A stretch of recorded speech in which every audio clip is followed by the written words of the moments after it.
Columbia Chamber is the regional voice for the business community. To get to the beginning of the Columbia Chamber story, we'll need to go back, all the way to 1902.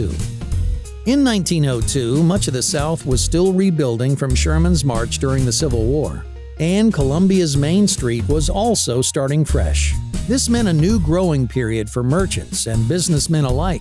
Since Columbia had access to multiple train systems and was located on an active shipping river, it was becoming easy to ship and export goods. It was clear a business organization should be created to help promote the region. Enter the Chamber of Commerce.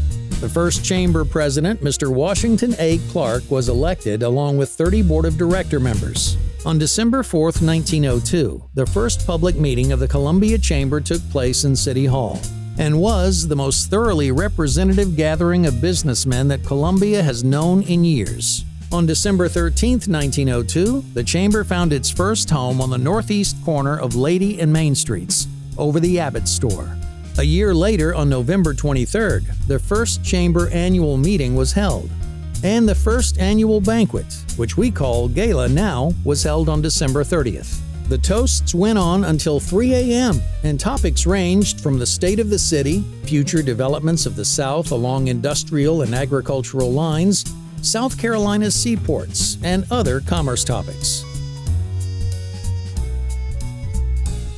One of the Chamber's first projects started in June 1903 when the City Fair Association disbanded, and the Chamber was called upon to take the reins.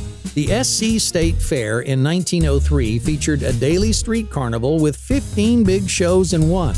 The Chamber continued to plan the State Fair for numerous years until the State Fair Society had enough resources to take over. The SC State Fair continues to be a strong Chamber partner today. In 1903, the Chamber created a committee that helped form Camp Columbia, a temporary military encampment.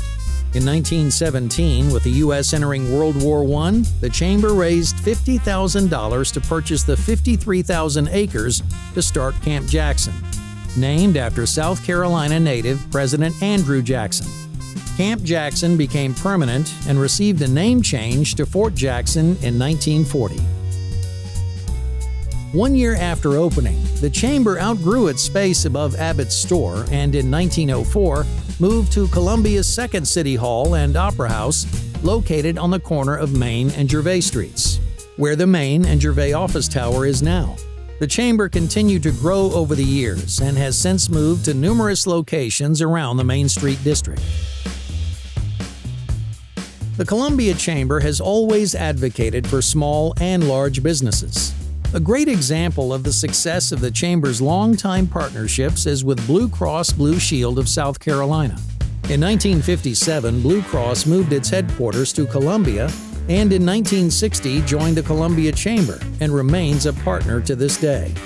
In fact, 37 local businesses have been partners for 50 years or longer. The first class of Leadership Columbia started in 1972. In 1975, Leadership Columbia became a permanent chamber program with an application process and acceptance of 40 members each year. Today, Leadership Columbia accepts about 60 members and has an alumni association of over 2,200. In 1938, the Columbia Chamber suggested that Columbia needed a zoo to help with tourism and education. That dream came true in 1974 when Riverbank Zoo opened. This was a project that required cooperation with Richland and Lexington counties and the city of Columbia. Nearly 50 years later, the zoo is still a beloved attraction in the Midlands. In 1977, the Columbia Chamber celebrated its 75th anniversary. This was a great time of celebration for the Chamber and the many partners that had contributed to the landscape of the Midlands at that time. Up until 1984, the Columbia Chamber was the main source of all tourism information for the city of Columbia. The Chamber was the first entity to create city maps, postcards, and informational pamphlets or brochures. The growth of the city showed the need for a separate visitor center, which is now known as Experience Columbia SC. 120 years later, the Columbia Chamber continues to serve as the voice of the business community. We toast to the many partners who have contributed to building the region we know today and kept the flame burning. We look forward to growing our future together.